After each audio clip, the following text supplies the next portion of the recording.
السلام عليكم ورحمة الله تعالى وبركاته. أصدقائي، نتمنى إن شاء الله يلقاكم هذا الفيديو بتمام الصحة والعافية. كما كتشوفوا فالاقتراح اليوم هو طويجين ديال العنزي، أو طاجين ديال الماعز، كل واحد واش تيقول ليه.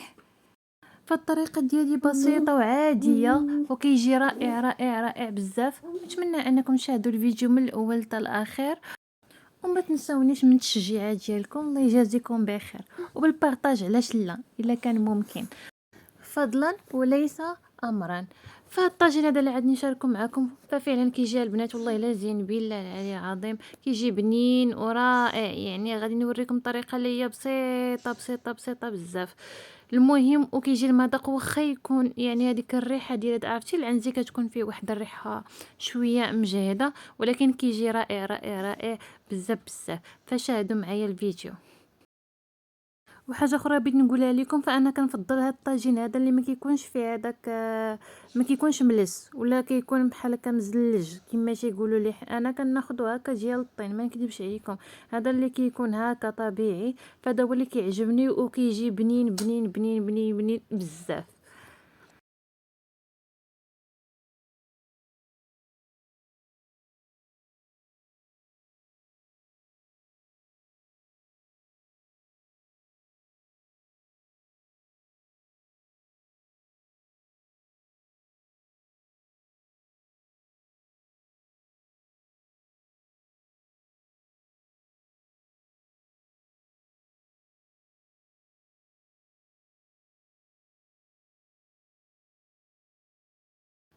فغادي نبدا معكم من هنايا. كان دازت عليا واحد اللقطه نسيت ما صورتهاش، حيت انا ما بديت هاد الطاجين هذا تقريبا حتى بديت عاد قلت اجي نصورو. فكما كتشوفوا شلطت واحد البصله متوسطه ديال الحجم، متوسطه الحجم، ودرت تقريبا هنايا واحد، المهم داكشي اللي كل واحد والكميه اللي عنده. فانا خديت واحد جوج طروفه، ما عرفتش شحال فيهم، واش 250 ولا 300 ولا 400. المهم حنا ديجا كنا شاريين كميه قبل وقسمناهم، كانوا في المجمل. صافي جبت خليتهم حتى داروا واحد شويه، طلقوا واحد شويه، عاد بديت انني كنطيب فيهم. كما قلت لكم شلت بصيله متوسطه الحجم، ودرت شويه ديال القزبر والمعدنوس. وبالنسبه للعطريه ما كنديرش التحميره، درت العطريه كامله الا الكمون والتحميره. درت الخرقوم، الملحه، الابزار. الا ما كاينش الابزار ممكن انكم ديروا السودانيه. صافي وسكينجبير، هادشي اللي درتو. الثومه ضروري من الثومه. هادو هما المكونات اللي كندير في الاول. وكنخلي انه شويه زيت المائده مع زيت الزيتون، خليتهم واحد شويه كنخلطهم وخليتهم كيتقلاو تقريبا واحد 5 دقائق بحال هكا. صافي كنبدا نقلب في ديك الطريفات ديال اللحم شي شويه، عاد باش انني كنبدا نضيف الخضره. كنخلي ديك دوك اللحيمات ياخذوا شويه العطريه، يعني يتنسموا بديك العطريه، عاد باش كنبدا نضيف الخضره وكيدخلهم واحد شويه طياب باش تقريبا هذيك قول ساعه الا ربع بحال هكا كتكون دخلاتهم طياب مزيان، يعني لا الخضره لا اللحم، فكيوليو جاهزين. صافي وغادي ناخذ واحد الموس السكين، وغادي نبدا نطق فيهم باش كما قلت لكم باش يدخلوا الطياب دغيا. ساعه الحيمات واخا هكاك دغيا دخلهم الطياب كثيرين بزاف، عرفتي جاو بحال المخ. صافي كنجي رخيزو. بالنسبه للخضر غادي ممكن انكم ديروا اللي عندكم في ثلاجتكم. انا درت خيزو. فقبلوا على هذا المونتاج هذا. عندي واحد البنوته حدايا قاعده كترضع، والله ما خلاتني نمونطي بخاطري. المهم كما كتشوفوا فانا درت خيزو وتبعتها بطاطا. بالنسبه للبطاطا راه درتها شويه غليظه باش تاخذ داك الطياب مع خيزو.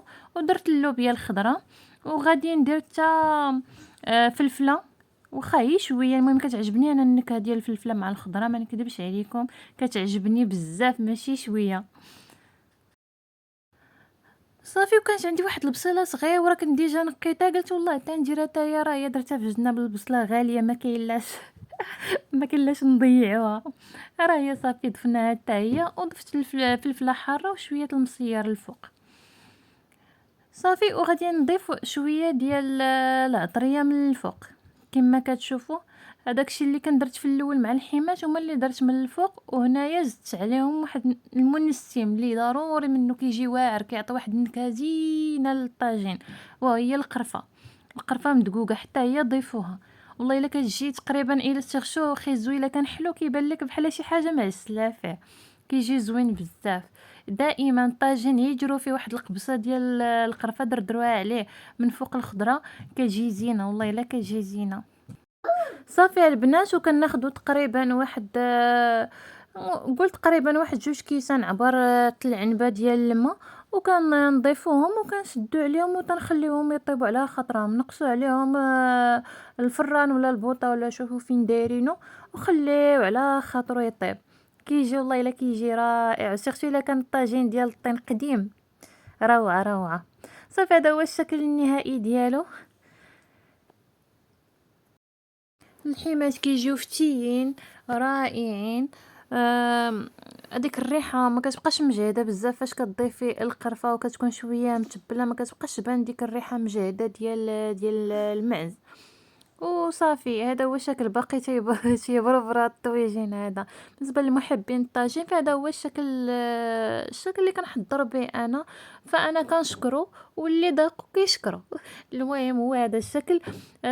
حاجه اخرى البنات، بالنسبه للقزبر المعدنوس كنجيرو فاش كيكون كيتسحر في الاول، وكنجيرو فاش كيقرب يطيب، عاوتاني كنعاودو فوق الخضره وكيجي شويه زوين، وكنزيد قطيره ديال زيت الزيتون ملي كيقرب يطيب الطويجين، كيجي زويون والله الا كيجي زين.